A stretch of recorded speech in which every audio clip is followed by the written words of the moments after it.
Senhores, agora é a vez, então, de nós falarmos de fornecedor compliance, comprador compliance. O mercado de saúde está preparado para essa equação? Essa é a pergunta. E esse é o tema do nosso talk show, com as presenças, claro, no palco de Aurimar Ribeiro, que é o diretor executivo de Relações Institucionais da Abimed. Eu peço a presença, por gentileza, assim como também teremos no palco Maurício Barbosa, que é o CEO da Bionexo. Junto com ele também Paulo Fracaro, que é presidente da Abimo, e também a Cláudia Scarpim, que é diretora executiva da Abraide.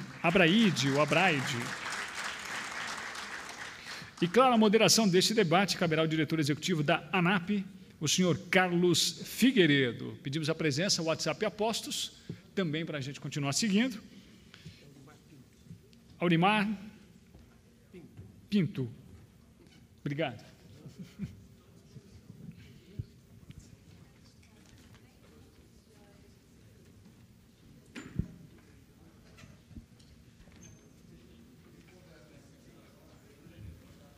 Boa tarde a todos. Sempre um desafio falar na última mesa de um evento terminando a sexta-feira, mas acho que o tema é bastante interessante e bastante palpitante. Acabamos de ter uma discussão, acho muito interessante aí com o Vinícius. Fico bastante interessado nesse assunto aí. Bem, o tema da nossa mesa é sobre a questão dos hospitais e dos fornecedores e dos compradores compliance. Se o nosso mercado de saúde está preparado para isso, né? Para que a gente possa dar seguimento a esse debate, a gente tem aqui uma série de pessoas que ocupam posições estratégicas importantes do nosso setor e que vão poder manifestar suas posições, seus entendimentos acerca do tema, para que a gente possa, eventualmente, na sequência, fazer algumas perguntas e discutir com eles a sua opinião. Então, eu vou, imediatamente, aproveitando aqui a presença da nossa figura feminina, passar para a Cláudia, primeiro as damas sempre. Então, mantendo a regra do cavalheirismo, Cláudia, que é uma especialista nesse assunto de compliance, hein? Fale para a gente aí o seu ponto de vista sobre esse assunto. Boa tarde, pessoal. Meu nome é Cláudia Scarpim, eu sou diretora executiva da Abraide. Eu queria agradecer a Diagnóstico e ao Reinaldo pelo convite, pela oportunidade. Agradecer a tantos distribuidores que são associados à Abraide que eu vejo aqui. Obrigada por virem discutir esse tema conosco. Eu tenho muito a falar sobre esse assunto, viu, Carlos? Vocês vão ter que tomar o microfone da minha mão. Na verdade, a gente está passando por um momento muito especial, né? E esse momento, eu acho que ele está sendo coroado por um fator que é inegável, que é a mobilização do setor todo para discutir o assunto de ética, o assunto de integridade nesse segmento. E por que é importante? Essa discussão ela sempre aconteceu nos bastidores. Todo mundo sabia que isso acontecia, mas ninguém nunca quis falar nada. Então, esse assunto acabou vindo à tona, são iniciativas que começaram há bastante tempo. A Abraide, Dr. Sérgio, no painel que nos precedeu, fez essa pontuação. Desde 2003, nós já temos iniciativas nesse sentido. E, em 2013, nós começamos com um movimento, que foi o Acordo Setorial. Até o Dr. Jorge Abrão esteve aqui falando sobre o Acordo Setorial pelo Instituto Ethos. E é uma mobilização conjunta. Quando nós começamos esse trabalho em 2013, a ideia era que nós conseguíssemos mobilizar todo o setor na discussão desse tema. Então, trazer à mesa fabricantes, prestadores, planos de saúde, entidades médicas, né? E eu aqui ressalto que sinto falta nessa programação de ver os representantes dos médicos aqui, né, que são pessoas importantíssimas e que precisam ser tocadas pelo bichinho da ética e da integridade, né? Então, sinto muita falta das entidades representativas dos médicos. Enfim, e aí, como vocês todos acompanharam, em janeiro as reportagens do Fantástico surgiram, esse assunto veio à tona com muito mais força, e o nosso movimento, que começou modestamente com 60 empresas, ganhou uma força que nós sequer estávamos esperando, e hoje nós temos uma mobilização de 265 empresas no setor. percebemos que a nossa capacidade de mudar esse mercado é tão grande que demos um passo importantíssimo, que é a constituição do Instituto Ética Saúde. Então, o Ética Saúde deixa de ser um projeto da distribuição e dos fabricantes e passa a ser um projeto do setor, colocado à disposição de todas as entidades.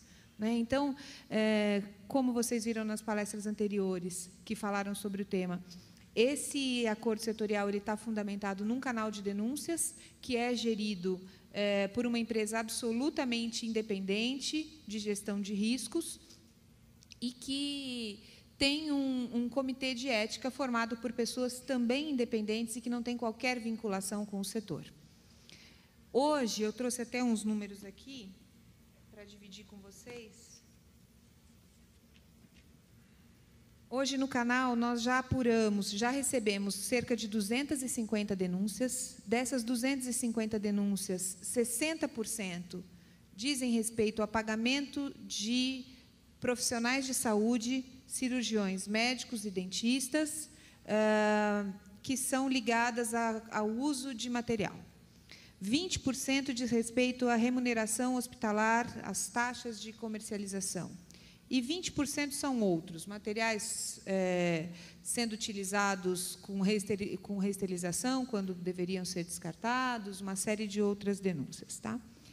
E outro número importante é que 59% dessas 250 denúncias são de empresas que não são signatárias do acordo. Então, embora nós tenhamos mobilizado cerca de 265 empresas exatamente, 59% ainda são denúncias de empresas que não foram mobilizadas, empresas que ainda não estão engajadas nesse movimento. Então, a gente pensa e reflete com isso que ainda tem muita coisa para nós fazermos. Ainda tem muito trabalho pela frente, ainda tem muita estrada aí para a gente trilhar.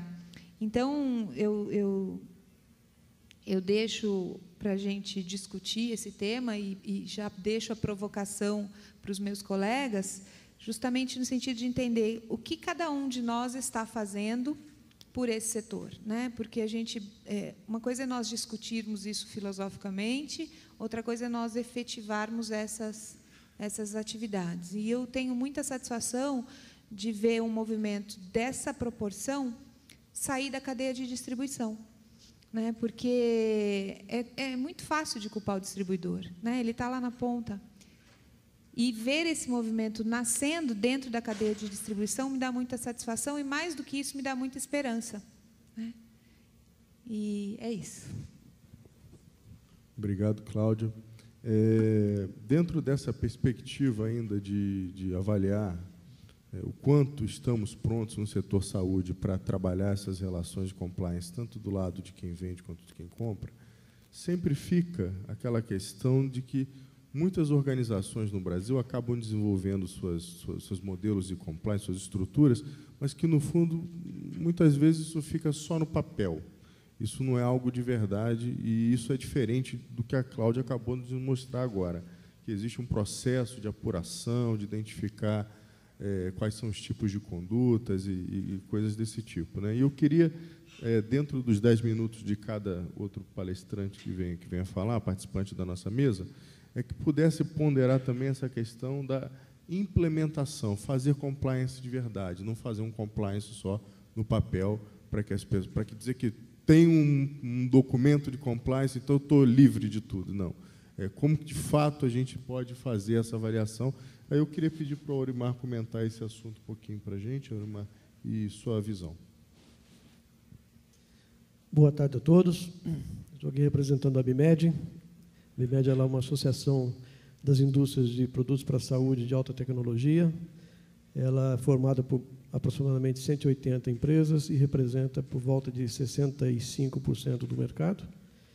E é um prazer muito grande poder participar aqui desse debate e nesse tema que, Cláudia, você não é apaixonada sozinha por esse tema, viu? Realmente ele é um tema que vai empolgando e atraindo as pessoas a realmente agirem na prática para que essa coisa mude no nosso país. Por quê? Porque ela nos afeta. As práticas de má condutas que nós temos presenciados aí, não há nenhum cidadão no Brasil que não possa ter se sentido aviltado pelo que nós presenciamos. O que é importante a gente citar aqui é que nós não estamos falando exatamente de uma equação, nós estamos falando de uma relação. Essa relação comprador-vendedor, ela é uma relação que vem progredindo ao longo dos anos e vem melhorando e vem aprimorando através dos métodos implementados pelas organizações. E, realmente, nós temos que lembrar de que, hoje, a vida de uma organização ela está nas mãos dos indivíduos. É a conduta dos indivíduos e é o comportamento do indivíduo que põe a organização dela numa direção boa ou numa direção ruim. E, obviamente, que esse indivíduo ele sofre influências, ou por má formação que vem com ela, ou por influências negativas que ele está obtendo no próprio ambiente de trabalho. Então, eu estou falando isso por quê? Porque é muito importante, e eu quero voltar um pouquinho, em 1979. Desculpa, eu vou falar a minha idade aqui, eu tenho 61 anos de idade, dos quais 40 dentro de fábrica.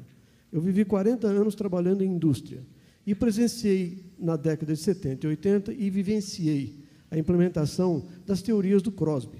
Vocês devem lembrar bem, aqueles que tiveram essa oportunidade, que foi a teoria de que zero defeito e fazer certo a primeira vez era uma filosofia de trabalho e uma prática que poderia ser adotada e que não custava nada. Tanto é que ele lançou um livro depois, que foi o grande boom da qualidade total, que era Quality is Free. Isso também naquela ocasião.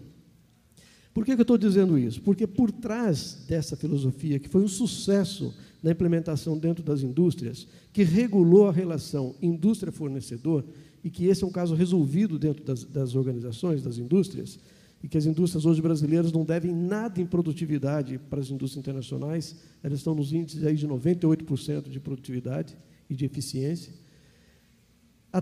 Por trás daquela filosofia, ou daqueles conceitos, tinha 3 valores, e 3 valores morais, que, na verdade, colocavam a implementação dos programas na direção que se buscava, que era respeitar o requisito especificado pelo cliente. Nada mais do que isso, era tão simples quanto isso. Só que se tinha como valores a determinação, tínhamos a formação e tínhamos a liderança. Eram 3 valores. Por que eu estou dizendo isso? Nós acreditamos, sinceramente, quando nós olhamos a cadeia de saúde no Brasil, o que nos impede de usar esses valores? Cada um de nós que está nesse elo, a determinação para pegar o seu código de conduta e fazê-lo transformado em práticas éticas que são aquelas que podem moldar o ambiente de trabalho e o ambiente do setor que nós queremos. Determinação para isso. Código de ética realmente não foi feito para ficar em prateleira, foi feito para ser exercitado. A formação é a responsabilidade que cada um de nós temos de ter para com o profissional que chega nessa cadeia. Se ele é um vendedor ou se ele é um comprador, ele não necessariamente chega pronto nesse processo e nesse trabalho. Ele precisa ser moldado ao ambiente e à visão de futuro que se quer nesse processo. Então, é responsabilidade também das instituições formar esse profissional, não apenas do ponto de vista técnico e econômico, que ele está lá desempenhando para comprar bem ou vender bem. Não, ele tem que comprar bem, vender bem, com qualidade, com eficiência, e na certeza de que ele está se relacionando eticamente com aquele que está ajudando-o na sustentabilidade da cadeia. Ele tem que ter essa consciência de responsabilidade. E a questão da liderança é o exemplo de cima de todas as organizações. Não adianta se ter realmente os códigos e os profissionais excelentes se eu acordo 6 horas da manhã como líder e não sei qual vai ser a minha atitude perante aqueles que estão contribuindo para o processo dessa cadeia e eu não tenho exemplo para levar, para dar e para mostrar. Então, o desafio é, por que nós não começarmos a, como a Cláudia falou, vamos chamar todos os elos dessa cadeia, vamos botar na mesa os nossos medos, vamos deixar com que o plano de saúde tenha o medo da sinistralidade, sim, natural.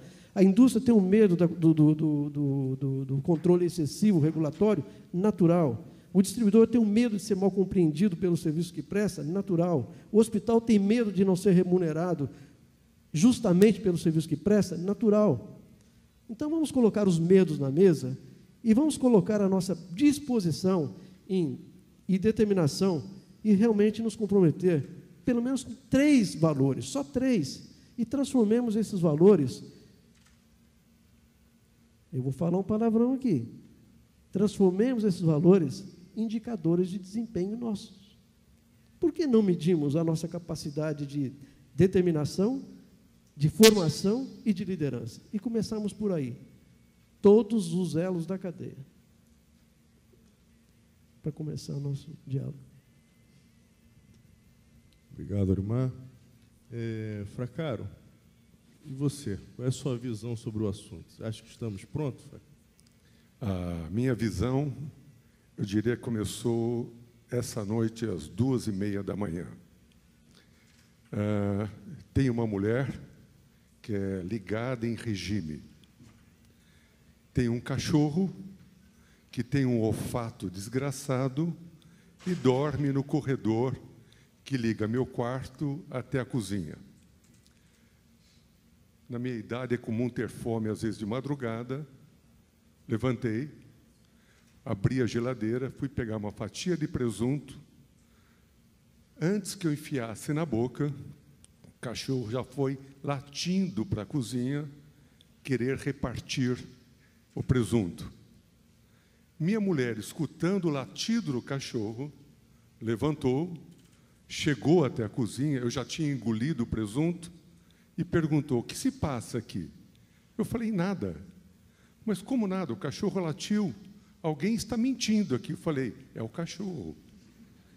Então, isso mostra um pequeno compliance. Então, quando você me faz essa pergunta, Carlos, se é possível o compliance, né, entre comprador e vendedor, eu acho, e com certeza, o buraco é muito mais embaixo. Para que eu possa pensar num compliance na saúde, ele começa o compliance na minha vida. Eu acho que é muito difícil, né, eu só pensar na saúde. O compliance está na minha vida, está no exemplo que eu estou dando dentro da minha casa.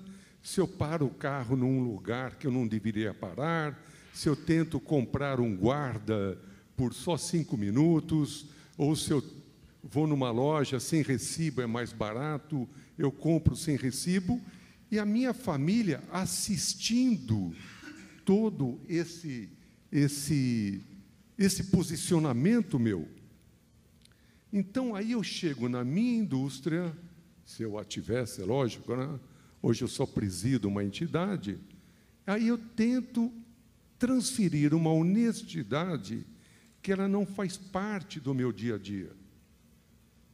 E o pior de tudo é que a gente começa, aliás, já estamos acostumados com essa falta de compliance em todo ao nosso redor, achando que isso já faz parte normal da vida. É uma pessoa ser assassinada, é um guarda corrupto, pessoas atravessando no sinal amarelo, eu também, eu vermelho, e isso começa a fazer parte do meu dia a dia. E aí, como é que eu vou ter o compliance na minha empresa? Então, eu vejo que o compliance veio para ficar, mas nós vamos ter ainda, Carlos, muito trabalho para que ele possa realmente existir nesse relacionamento comprador e vendedor, porque, antes de mais nada, ele vai ter que existir no meu dia a dia, nas minhas atitudes. Eu acho que esse processo que a Operação Lava Jato está impondo no Brasil, ele está sendo extremamente positivo, porque nós estamos começando a brigar para uma honestidade que até então a gente a enxergava muito longe. Hoje eu estava lendo uma declaração de um alto político que está sendo questionado por contas na Suíça, ele alegou que ele fez transação com carnes enlatadas e gerou aquele dinheiro na Suíça. Antigamente eu nem daria bola, hoje eu já fico indignado com isso. E provavelmente, se tiver um movimento na rua contra uma besteira dessa que ele está falando, eu irei. Então eu acredito, Carlos, que as atitudes que nós temos que ter no nosso trabalho, essas atitudes deverão fazer parte do nosso dia a dia. Então, Cláudia, eu parabenizo, né, o movimento que a Braille está fazendo, porque muitas vezes, como foi o cinto de segurança, eu aprendi a usar por medo de uma multa. E provavelmente esse compliance, se a gente esperar que ele venha pelo caminho normal da compreensão, poderá tardar muito tempo. Eu acredito que uma maneira para que ele possa existir rapidamente é que ele venha através de uma abertura de canal onde os atos errados possam ser denunciados e serem avaliados, e as pessoas que o praticaram deverão ser penalizadas. Sou otimista. Essa noite eu peço desculpas pela falha que eu acusei meu cachorro de estar mentindo, mas eu vejo que são atitudes como essa que eu deverei implementar na minha vida, para que eu possa, diante de uma negociação, ter a consciência tranquila, extremamente tranquila, para que eu possa exigir uma honestidade em todos os lados. Obrigado, Paulo. É interessante porque a importância da repressão, é verdade que o ser humano muitas vezes aprende mais pela dor do que pelo amor, né? E isso é importante. Eu acho que essa é uma reflexão bastante interessante. Agora, para que a gente venha implementar mecanismos de compliance, todos os nossos códigos de conduta, com regras éticas, muitas vezes a gente precisa de suporte, de ferramentas, de uma plataforma, alguma coisa que nos dê condição de implementar isso, porque isso pode nos ajudar a ter mais transparência, regras mais claras. E aí eu acho que o Maurício podia ajudar a gente, Maurício, a refletir um pouquinho sobre esse assunto, entendendo aí como é que hoje o setor de tecnologia pode ajudar a gente a avançar e a desenvolver, se você acha que temos ferramentas e soluções hoje já para ajudar o setor a avançar nessa questão. Obrigado. Reinaldo, obrigado pelo convite, obrigado pelos companheiros aqui da mesa. Eu costumo, quando eu vou a um evento numa sexta-feira, friozinho dessa de São Paulo, moro em Campinas, e tem essas pessoas aqui, eu acho que é mais do que o interesse de todos estarem aqui, é uma declaração de amor ao Reinaldo e à revista.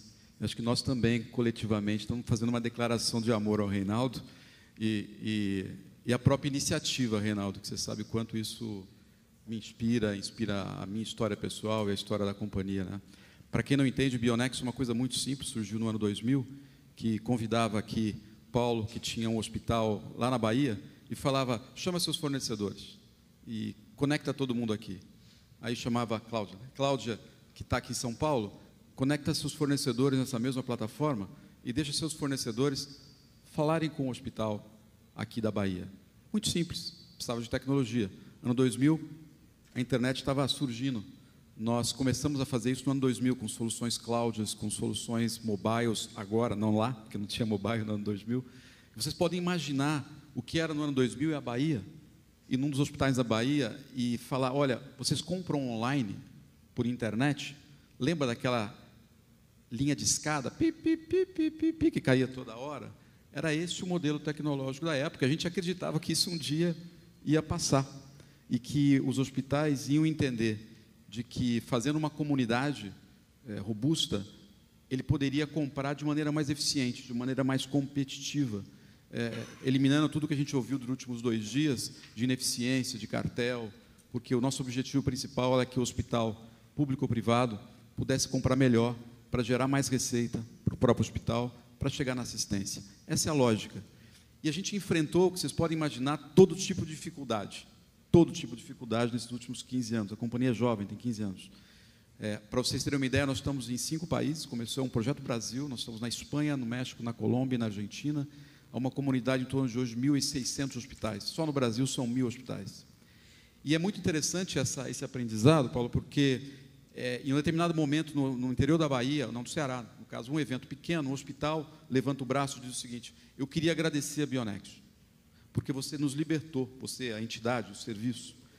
E eu entendia como libertar, porque ele não tinha acesso a não ser um distribuidor que estava muito próximo. Na medida que ele começou a ter acesso, vamos dizer, no exemplo que eu dei aos fornecedores da cloud, ele começou a comprar de maneira mais eficiente. E aí eu falei, nossa, esse fornecedor deve estar muito bravo. Passou pouco tempo depois, esse fornecedor ligou para um dos nossos representantes: muito obrigado por você também existir. Eu falei, nossa, aquele cara que se prejudicou, agora ele está gostando da gente. Porque ele conseguiu vender no hospital que tinha uma barreira de entrada também. Então, começou a ter um processo no qual os fornecedores percebiam que a tecnologia era muito eficiente para quebrar barreiras, e os hospitais, ainda mais, muito eficiente para poder comprar melhor. Então, se criou um ambiente muito competitivo no Brasil. Os hospitais brasileiros, do ponto de vista de compras, da relação com os fornecedores, a gente tem claríssimo isso. Ele é antes do ano 2000 e é outro depois do ano 2000 com relação à cultura de se comprar melhor. E a tecnologia é absolutamente crítica nisso. Eu costumo falar em alguns lugares de que é fundamental que vocês pensem que não vai ter outro jeito de fazer negócios se não forem de maneiras transparentes. Não existe hoje. Quem tiver curiosidade, coloca aí no seu celular www.infonexo.com.br. Vocês vão fazer preços com tempo de latência de 5 minutos de uma lista de 200 medicamentos. Ou seja, uma aspirina qualquer, você vai poder ver o preço daqui 5 minutos em qualquer posição do Brasil, comparado com a média nacional, comparado com a sua cidade. Esta informação, ela é extremamente rica e sair do discurso. Aí eu volto um pouco para as entidades, estou muito feliz de estar do lado das entidades com essa agenda de compliance, porque as ferramentas de transparência, elas estão disponíveis. Vocês podem, vamos dizer, ao praticar essas medidas regulatórias, de compliance institucional, ficarem muito tranquilos que, do ponto de vista de instrumentos tecnológicos, existem soluções maravilhosas para que, seja os médicos, seja as operadoras, seja a indústria, tragam para o mercado soluções perenes, com menos cartéis, para que os hospitais comprem de maneira adequada, para que os fornecedores, seja distribuidores, seja fabricantes, tenham as suas margens adequadas e saibam que estão concorrendo no mercado competitivo sem qualquer restrição de compliance. Esse é um movimento irreversível, não só porque a economia, a sociedade precisam, mas porque a humanidade está buscando isso, não só no Brasil, mas em todo lugar. Então, a tecnologia, caso para responder, ela é absolutamente friendly, no sentido de ajudar esse processo. Nós, da Bionexo, vocês vão estar acompanhando a cada dia uma série de novas soluções digitais, mobiles, que vão ajudar as entidades, os stakeholders do processo, para que a gente possa, enfim, trabalhar num processo muito mais menos de juízo de valores, mas um processo muito mais de colaboração coletiva, de poder comprar de maneira eficiente, de poder vender de maneira adequada, que esse é o sistema na qual nós acreditamos que faz todo sentido e tem funcionado muito bem. É assim que eu acho que a tecnologia colabora, de maneira muito resumida. Obrigado, Maurício. Nós temos aqui algumas perguntas, mas antes de passar para as perguntas, eu queria só fazer um highlight, então, do que a gente viu de abordagem, né? A gente viu a Cláudia falando de um movimento concreto, de união de vários stakeholders do setor para implementar na prática os modelos e a conduta de compliance nas organizações. A gente viu o Aurimar destacando a questão do papel da liderança, da formação dos profissionais do setor, da educação que a gente precisa desenvolver. Nós vimos o Paulo enfatizando as questões até de cunho pessoal, de valores também, que o Aurimar também mencionou, mas que a gente precisa ter na nossa vida, no dia a dia, a questão do fórum mais íntimo, né? e vimos o Maurício aí endereçando bem a questão de que temos soluções tecnológicas e que isso deve ser um caminho fundamental para que a gente viabilize isso. Mas, antes de passar para a pergunta que nós temos, eu queria que cada um dos nossos participantes aqui da mesa pudesse dizer, em 1 minuto, de forma bastante objetiva, se o elo da cadeia que ele representa está pronto ou não para viver uma relação compliance dos dois lados, entre o fornecedor e o comprador. Isso quer dizer o seguinte, que os compradores também vão valorizar e priorizar a aquisição de seus produtos de fornecedores que são éticos, que praticam modelos de negócios sérios, que combatem a corrupção, as condutas inadequadas, né? Aí eu queria que cada um dissesse sim ou não e por quê, 1 minutinho para cada um. Vou começar aqui pelo Aurimar, que está do meu lado. A resposta é sim.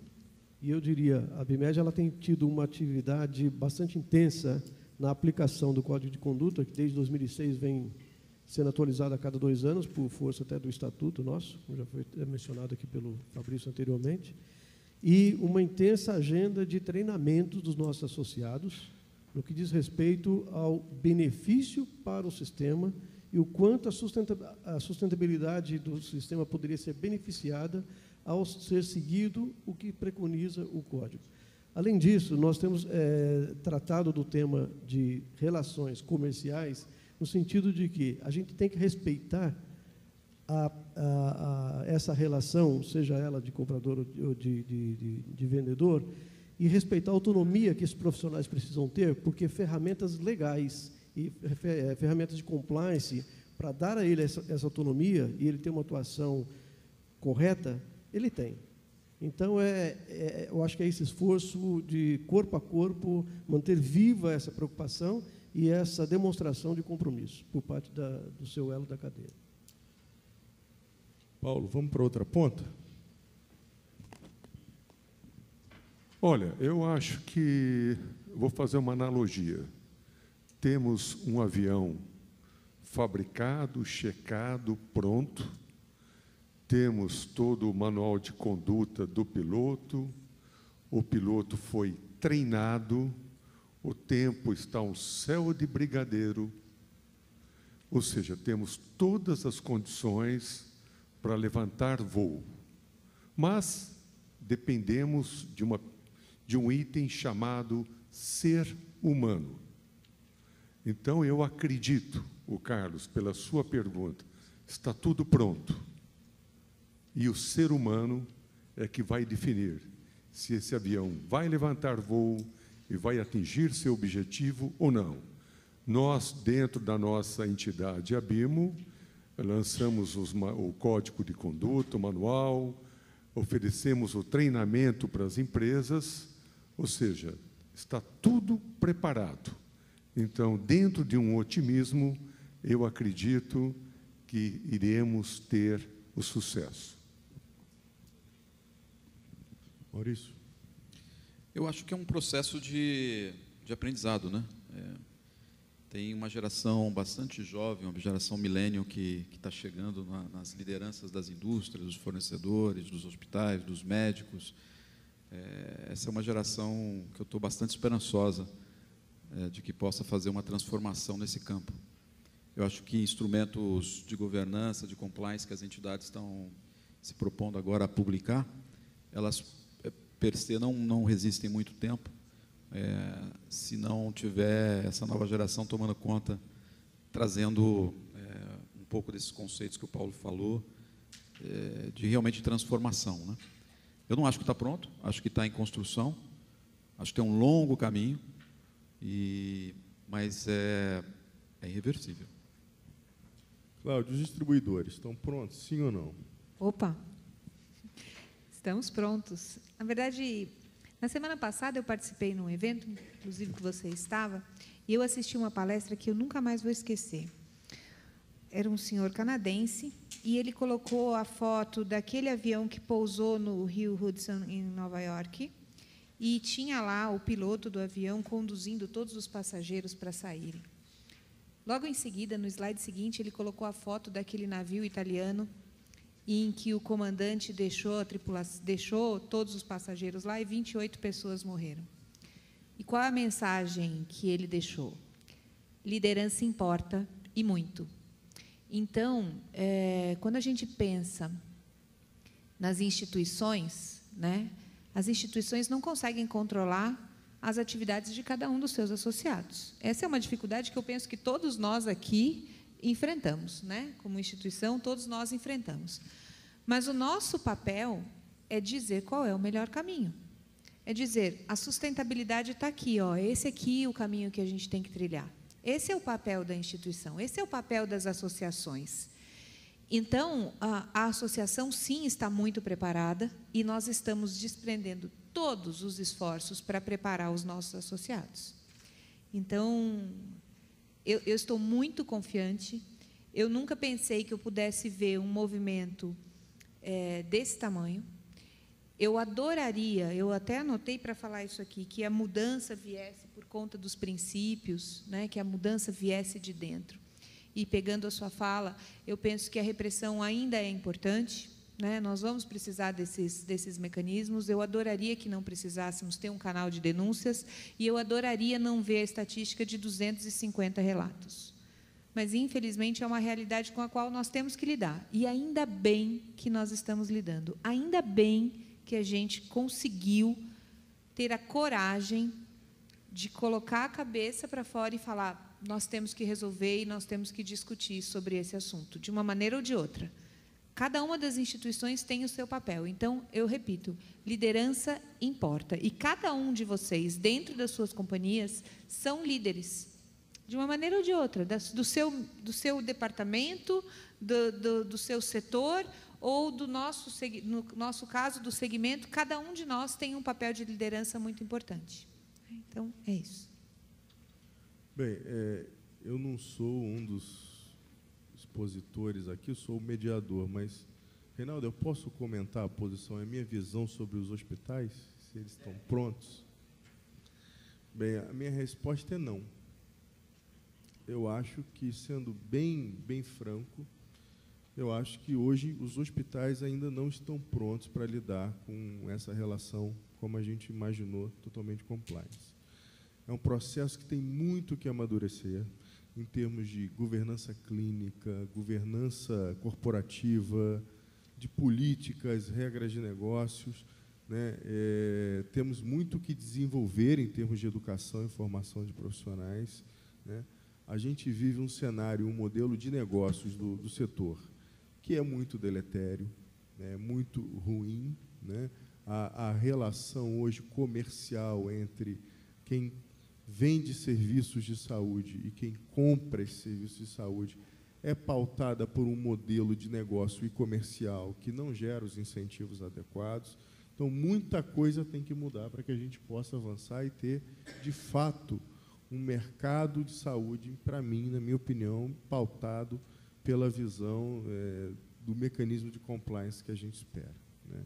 Mas eu também sou otimista e acredito que a gente pode mudar. Com esse esforço coletivo e individual de cada entidade que está aqui presente, a gente tem como fazer essas coisas acontecerem e mudar esse cenário. Uma outra coisa que eu gostaria de mencionar também, vamos passar as perguntas, porque o tempo também já está esgotado, senão a gente não vai ter tempo. Dentro do programa de compliance, tem uma pergunta aqui, como vocês veem a prática de alguns hospitais de solicitarem um desconto de preço em duplicatas nas negociações? Eu vou tomar a liberdade de responder isso também. Eu acho que isso afeta a questão dos hospitais. Isto é um absurdo, isso é uma excrescência do sistema. Isso é uma coisa que tem que acabar, isso não pode acontecer. Nenhum tipo de negociação e de regra comercial que não seja contratual e as claras não deve ser utilizada. Isso é totalmente prejudicial ao sistema. Vou deixar aqui a oportunidade para quem quiser comentar, mas vou emendar na próxima pergunta.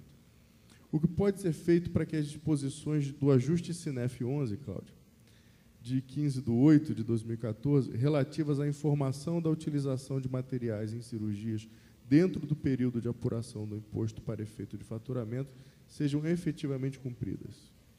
Cláudia gosta desse Acho assunto. que já está direcionado para mim, né? Eu gosto bastante desse assunto. Na verdade, eu queria só resgatar um pouquinho como é que o ajuste Cine F11 surgiu, né? E qual foi o grande interesse, qual foi a grande motivação de trazer à tona o ajuste Cine F11. Existe uma prática no mercado que também é uma distorção, Carlos, que é a retenção do faturamento. Eu sei que tem muitos distribuidores aqui na sala e está todo mundo balançando a cabeça para mim. E isso virou uma moda imensa no setor.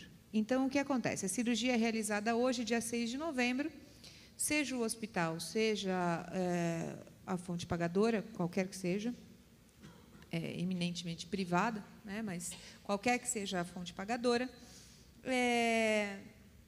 se vale do seu poder de mercado e diz, não, você não pode emitir a nota fiscal ainda. Você tem que esperar eu liberar esse faturamento. E aí o tempo passa. E aí, no final de 2013, nós fizemos um levantamento e a média era de 300 dias. E o valor que existia em aberto de pendência de faturamento, ou seja, sem nota fiscal emitida, entre os associados da Abraide, era de 1,2 bilhão de reais. Então, é impossível imaginar que isso não gera um impacto no sistema, que isso não tem um impacto na composição dos custos, né, dos preços.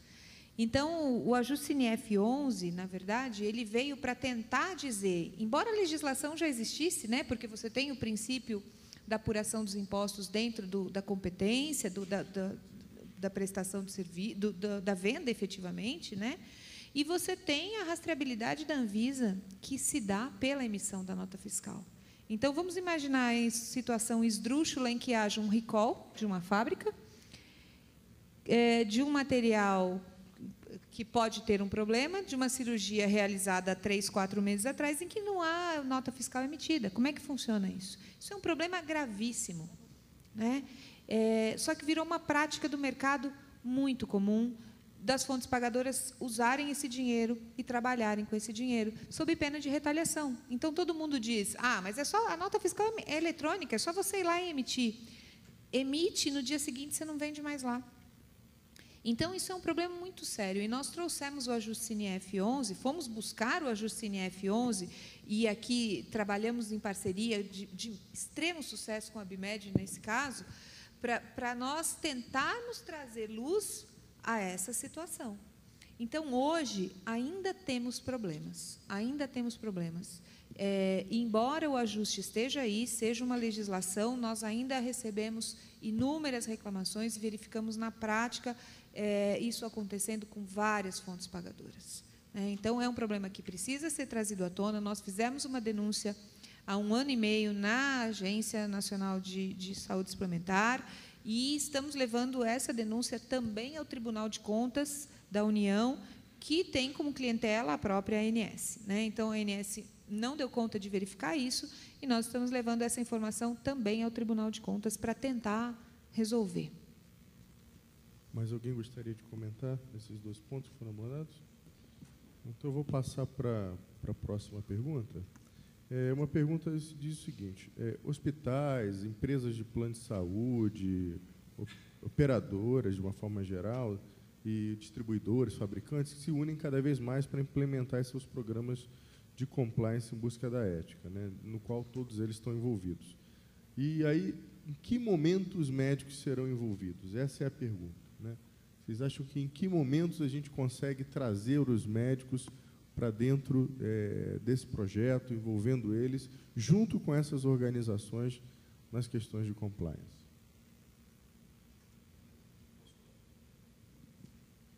Eu não sei, eu acho que os médicos, as entidades médicas estão dispostas a participar. A minha percepção, sem ser médico, e o contato que eu tenho com algumas lideranças desse setor, eu não vejo nenhuma dificuldade deles abraçarem do ponto de vista da entidade, né, e fazer esse chamamento coletivo. Eles vão ter as dificuldades que a gente sabe quais são, em setores específicos, de fazer isso de maneira mais escalável, mas esse é o desafio, quer dizer, não tem jeito. Mas eu, pessoalmente, não vejo a dificuldade de eles participarem e atuarem sabendo que o caminho é longo. Então, isso é verdade, e nós fizemos esse ano, colocamos até no nosso planejamento estratégico, uma das atividades foi a aproximação maior com as sociedades médicas. A ABMED tem feito isso, já há várias reuniões, e já foram feitas, e passando toda essa preocupação. De novo, a gente cai naquela questão do indivíduo, né? A sociedade pode até se comprometer, mas o grande desafio está como a sociedade trazer isso para o indivíduo e mudar e moldar o comportamento do indivíduo. Ele é que faz a diferença. Então, concordo, é um trabalho aí incansável que nós teremos que enfrentar, encarar, não desanimarmos nunca, mas eu acho que todos os elos da cadeia precisam, sim, falar também com as sociedades médicas e, a seu modo e a seu tempo, continuar influenciando e trazendo-os para dentro dessa discussão e ação. Eu preciso discordar. Eu acho que eles estão distantes demais. Esse problema não é comigo, são vocês que são os corruptos aí. Nós não. Nós somos cirurgiões, temos uma formação absolutamente diferenciada, nós temos a nossa prerrogativa de escolha do material. Por que em nenhum evento, nenhum fórum desses que a gente vem participando ativamente, nunca se discutiu tanto compliance quanto tem se discutido hoje, a gente nunca vê um representante de sociedades médicas dizendo: temos problemas, precisamos enfrentar. Eu ouvi inúmeras vezes sendo dito: é um caso ou dois isolados que comprometem a nossa imagem. Imagina, isso é isolado, nós punimos. E não é verdade. Não é verdade, não é um caso isolado. Eu tenho visto os distribuidores da Bride me procurando todos os dias me dizendo: Cláudia, quando é que 1 ou 2 médicos vão ser presos? Pelo amor de Deus, porque a gente perdeu, hoje os distribuidores perderam, em média nacional, 50% de faturamento. O faturamento caiu 50% porque eles mudaram as práticas. Então, é inegável que essa classe não se atingiu, é inegável que essa classe se mobilizou para fazer alguma coisa. A primeira participação oficial que nós teremos junto aos médicos vai ser agora no Congresso Brasileiro de Ortopedia e Traumatologia, que nós vamos ter a oportunidade de falar por 10 minutos. Pode.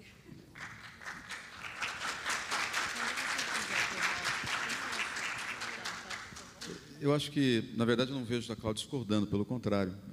Na verdade, a gente estava falando de que existe um longo caminho e você concordou que você já conseguiu 10 minutos, portanto, esse caminho, de repente, começa. Agora, eu não sou de nenhuma dos elos, mas eu estou no meio dos elos todos os dias também, e quando algum distribuidor ou um fabricante faz uma reclamação sobre a classe médica, eu sinto um pouco de vitimização. Eu sou vítima do médico. Eu queria que fosse uma reflexão sobre isso, porque não há vítima de ninguém. Quem faz um efeito de fazer um pagamento a um médico, ele é o responsável por esse pagamento, sobre o mesmo argumento que a gente está vendo na Lava Jato, dizendo: eu paguei, porque senão eu não ia ter acordo com a Petrobras, então eu paguei. Então tá bom? Ele é vítima? Não, ele está preso.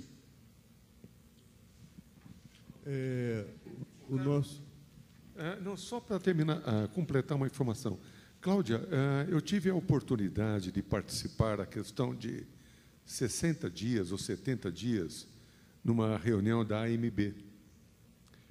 Foi na APM, aqui, lá na Brigadeiro.